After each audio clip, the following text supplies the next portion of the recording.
Mobile दिलाने को कहा तो मोबाइल का कवर ले आया। 5 स्टार होटल में डिनर का बोला था तो नुक्कड़ पर भजिए खिला दिए। ऐसा कौन करता है आजकल अपनी गर्लफ्रेंड के साथ? लकी दिल्ली के एक कॉलेज में पढ़ने वाला गरीब लड़का था जो कॉलेज के बाद एक मेडिकल स्टोर डिलीवरी बॉय का काम करता था। एक रात जब लकी एक होटल में कुछ डिलीवर करने पहुंचा तो लकी की आंखें फटी की फटी रह गई।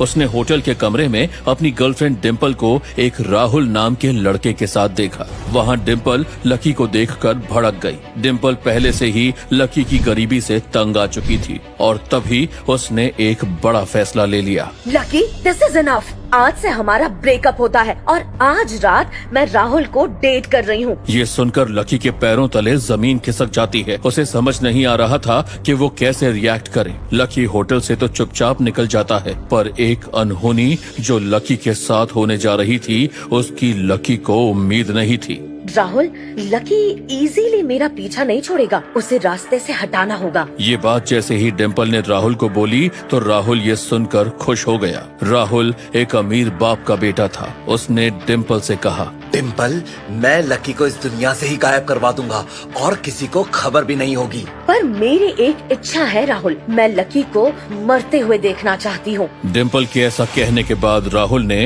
अंडरवर्ल्ड के एक डॉन को फोन लगाया और लकी की सुपारी दे दी। अंडरवर्ल्ड के लोग लकी को ढूंढने निकल पड़े और एक दिन लकी अंडरवर्ल्ड की गिरफ्त में आ गया। डिम्पल और राहुल भी वहाँ पहुँच गए। हाथ पैर बांधे लकी एक कुर्सी पर बैठा था और जैसे ही अंडरवर्ल्ड का सबसे बड़ा गुंडा लकी को मारने के लिए उसके सामने पहुंचा तो वो दंग रह गया और लकी के सामने घुटने टेक कर बोला, लकी भाई, आप मुझे माफ कर दो भाई, गलती से मैंने आपकी सुपारी ले ली। जैसे ही डिम्पल और राहुल ने ये देखा तो उनकी आंखें फटी की फटी रह गई। आखिर क्या है लकी की असलियत जो कोई भी नहीं जानता? क्यों अंडरवर्ल्ड के गुंडे ने भी टेक दिए लकी के सामने घुटने? क्या लकी है अंडरवर्ल्ड का कोई आदमी? डिम्पल और राहुल के मन में इन सवालों ने तूफान मचा दिया था। उन्हें कुछ समझ आता उससे पहले ही लकी उन गुंडों की कार में बैठकर चला गया। राहुल और डिम्पल की हालत खराब हो गई थी। उन्हें अब डर लग रहा था ये सोचकर कि लकी अब उन दोनों से बदला लेने के लिए क्या करेगा। पर लकी के दिमाग में अभी कुछ और ही चल रहा था। उसने गाड़ी चलाने वाले गुंडे की तरफ देखा और कहा, ए सुन, गाड़ी को किसी सुनसान जगह पर रोक।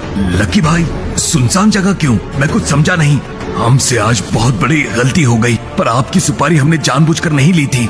अगर मुझे पता होता कि वो लड़का लड़की आपकी सुपारी लेकर आए हैं तो मैं उन दोनों का ही खेल खत्म कर देता। माफ कर दो लकी भाई। गुंडे की बात सुनकर लकी ने कुछ ऐसा कहा जिसे सुन उस गुंडे के होश उड़ गए।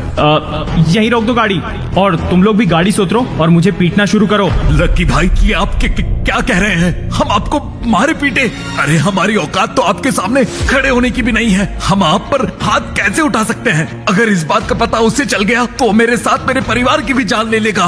वो कुछ नहीं करेगा, मैंने उसे सब समझा दिया है। अब जल्दी करो और मुझे मारो। अगर मेरी बात नहीं मानी तो फिर वो तुम्हारा क्या करेगा ये तुम जानते हो। लकी की बात सुनकर गुंडे ने ना चाहते हुए भी लकी को लात मुक्के मारना शुरू किया। कुछ देर बाद लकी का चेहरा मिट्टी से सन गया था और उसके कपड़े भी गंदे हो गए थे।